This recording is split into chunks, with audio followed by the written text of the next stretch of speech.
আসসালামু আলাইকুম, welcome to my channel. অনেক দিন পর রান্না বান্না করছি। আজকে সকালে মুরগির মাংস কিনে নিয়ে আসছি। সব কেটে বেছে মুরগির মাংসটা লেবু দিয়ে একটু মাখিয়ে রেখেছি যেন কোনো স্মেল না আসে। ওদিকে আমার খালামণি আলু আর পটল আমাকে কেটে দিচ্ছিল। আর এই পাশে আমার ছোট বোন ও হলো আদা রসুন, তারপর গরম মশলা, জিরা বাটা, পেঁয়াজ মরিচ সব বাটনাতে করছে। আমরা আসলে বাটনাতেই একটু খেতে পছন্দ করি, এটার টেস্টটা খুব মজা হয়। ব্লেন্ডারে যখন অনেক মানুষ আসে তখন আমরা খাই, বা হলো শিলপাটাতে।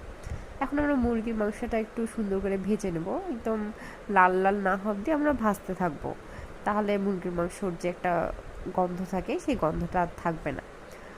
আমরা আসলে সবাই অনেক দিন পরে এক জায়গায় হয়েছি, সবাই মজা করতে করতে রান্না করছি। মুরগির মাংসটার যেমন করে আমরা লাল লাল করেছি, আমরা আলু পটলটাও সেরকম করে লাল লাল করে ভেজে নেব। এখন আমরা ওই আলু পটল ভাজাটা আর মাংস যে ভেজে রেখেছিলাম এইগুলো আমরা কষিয়ে নিচ্ছি ভালো মতো। একদম কষানো না অবধি পানি দেওয়া যাবে না। তারপর একটু ঝোল দিয়ে নামিয়ে নিলাম।